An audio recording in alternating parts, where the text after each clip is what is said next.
Afternoon RTI media. నవభారత నిర్మాత doctor BR Ambedkar గారికి ఎడపల్లి మండల కేంద్రంలో 135వ జయంతిని పురస్కరించుకొని పూలమాలతో ఘన నివాళులర్పించిన ఎమ్మెల్యే పొద్దుటూరు సుదర్శన్ రెడ్డి. జ్ఞానమే ఆయుధంగా, పోరాటమే ఊపిరిగా, అణగారిన వర్గాల ఆశాజ్యోతిగా వెలిగిన మహనీయుడు డాక్టర్ బిఆర్ అంబేద్కర్ అని ఎమ్మెల్యే కొనియాడారు.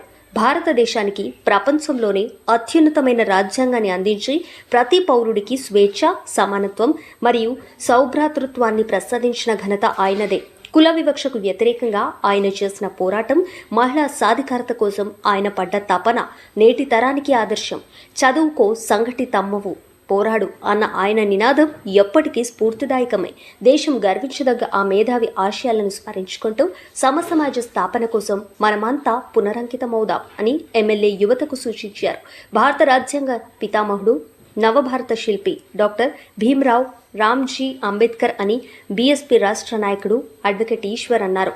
అంబేద్కర్ గారు కేవలం ఒక వ్యక్తి మాత్రమే కాదు, అణగారిన వర్గాల గొంతు. కానీ చిన్నతనంలో ఎన్నో అవమానాలను ఎదుర్కొన్నప్పటికీ వాటన్నిటినీ తన ఎదుగుదలకు మెట్లుగా మార్చుకున్న ధీశాలి అంబేద్కరుడని, జ్ఞానమే ఆయుధం, చదువుకో, సంఘటిత మువ్వు, పోరాడు అనే నినాదంలో కోట్లాది మందిలో చైతన్యాన్ని నింపిన మహనీయుడని, జ్ఞానం అనేది ఒకరి సొత్తు కాదు, అది అందరికీ అందాల్సిన వెలుగు అని కొనియాడిన అంబేద్కరుడిని ఈశ్వర్ అన్నారు. అంబేద్కరిస్ట్ ఆలోచనలే దేశానికి దిక్సూచి అని టీఎల్ఎఫ్ వ్యవస్థాపక రాష్ట్ర నాయకుడు డల్లా సురేష్ అన్నారు. రాజ్యాంగ నిర్మాత, సామాజిక విప్లవకారుడు, మహనీయుడు, సమాజంలో వేళ్లనుకున్న అసమానతలను తొలగించి చట్టం ముందు అందరూ సమానులే అని నిరూపించిన గొప్ప మేధావి ఆయన. సామాన్యుడికి ప్రశ్నించే హక్కును, రాజ్యాంగపరమైన రక్షణ కల్పించిన ఘనత బాబాసాహెబ్ అంబేద్కర్ దని. అణగారిన వర్గాల కోసం, మహిళల హక్కుల కోసం ఆయన చేసిన పోరాటం మరువలేనిదని. చదువుకో, సంఘటితమవు, పోరాడు అన్న ఆయన పిలుపును స్ఫూర్తిగా తీసుకుని చట్టం పట్ల అవగాహన పెంచుకుంటూ సమాజాభివృద్ధిలో భాగస్వామ్యమవుదాం. ఆ మహనీయుని ఆశయాలను గౌరవిస్తూ మన రాజ్యాంగాన్ని కాపాడుకుందామని డల్లా సురేష్ అన్నారు. ఎడపల్లి మండలంలో గ్రామాన, వాడవాడల్లో, ప్రధాన కూడళ్ల దగ్గర అన్నదాన కార్యక్రమాలు, నీలిరంగు జెండాలు రెపరెపలాడాయి.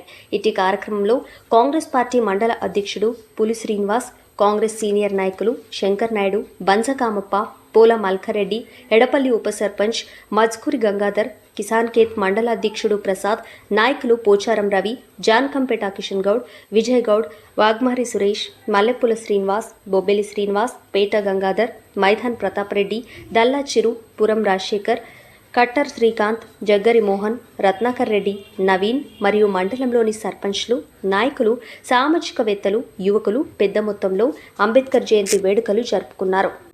చిన్న పాప ఉంది, ఇన్సూరెన్స్ రాదు, ఇవన్నీ మనము గ్రామాలలో అవేర్నెస్ తీసుకొని పోవాలి. కంపల్సరీ లైసెన్స్ తీసుకోవాలి, తాగి బండి నడపవద్దు, ఎక్కడైనా 2 బైక్ మీద హెల్మెట్, సీట్ బెల్ట్ ధరిస్తానని, తాగి వాహనం నడపకుండా ప్రతిజ్ఞ చేస్తున్నాను. సాధిద్దాం అంబేద్కర్ ఆశయాలను. జాన్కంపేటలో అంబేద్కర్ జయంతి ఉత్సవాలు ఘనంగా జరుపుకున్నారు. సో యువతకి అందరికి సందేశం ఏంటంటే, ఓన్లీ జయంతి రోజు అంబేద్కర్ సాబ్ని గుర్తించుకోవడం కాకుండా ఆయన ఆశయాలను సాధించే మార్గంలో అందరూ చదువుకొని, మద్యానికి దూరంగా ఉండి ఆరోగ్యాన్ని కాపాడుకుంటా అందరూ చదువుకొని ఉన్నతులుగా ఎదగాలని చెప్పి ఆశిస్తున్నాను. Thank you.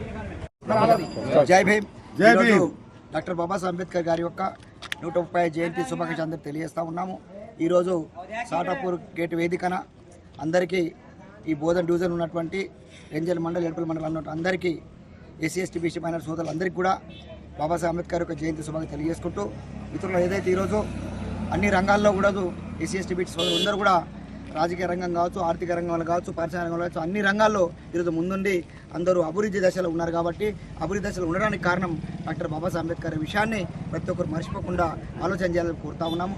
కాబట్టి వారి యొక్క త్యాగ ఫలాలు తిన్నటువంటి వారు, వారి యొక్క త్యాగం వల్ల ఈరోజు బాగుపడ్డ వారు ఎవరు కూడా వారి యొక్క అడుగుజాడలు నడవకుండా చెడుదారు నడుస్తున్నారు కాబట్టి వారి యొక్క అడుగుజాడలు నడుస్తూ వారి యొక్క కళ సహకారం కోసం వారు ఏదైతే చెప్పారో దానికి తూచ తప్పకుండా మనం అందరం పాటించి తప్పకుండా వారి ఇచ్చిన హక్కులను మనం హరించకుండా వారి యొక్క కోసం మనము వారి యొక్క కళ సహకారం కోసం మనం అందరం కూడా అది ఏదైతే ఓటు హక్కు మనకి ఇచ్చారో ఆ ఓటు హక్కుతోని మన యొక్క హక్కులు మనం కాపాడుతున్న అవసరం ఉన్నది.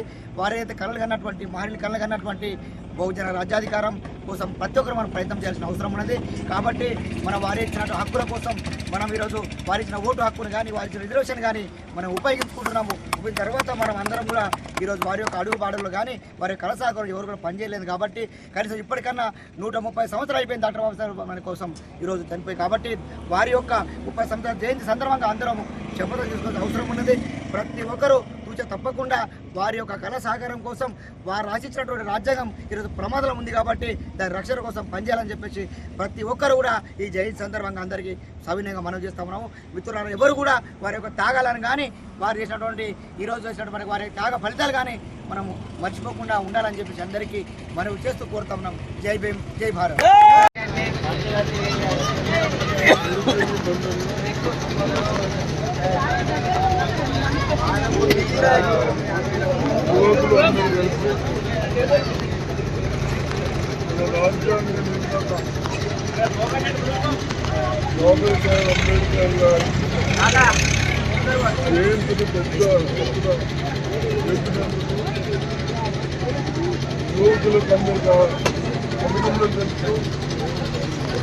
అదేవిధంగా అంబేద్కర్ గారు ఏ విధానాలు అయితే చెప్పారో ఆ విధానాన్ని మనం అందరూ పాటించాలి. మతాలకు ఖచ్చితంగా మన గ్రామాలు మన కుటుంబాలను ఎలా పోషించుకోవాలి, రిజర్వేషన్ ఎలా ఇవ్వాలి, దాంట్లో భాగమే ఈరోజు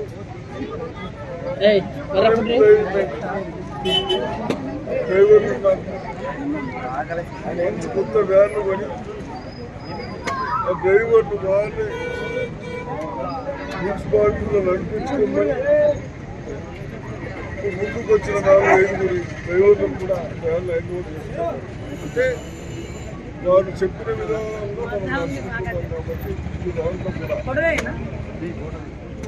చిన్న దానికి సమస్యలు సృష్టించుకోకుండా అధికారులు కానీ మనం కానీ వారు చెప్పిన విధానాలను పాటిస్తే మనం బాగుంటాం, కుటుంబం బాగుంటుంది, మంచి ఎడ్యుకేషన్ వస్తుంది, మంచి చదువు వస్తూ ఉంటుంది. కాబట్టి తప్పనిసరిగా మీరందరూ కూడా వారి డాక్టర్లతో వారి జయంతి జరిపే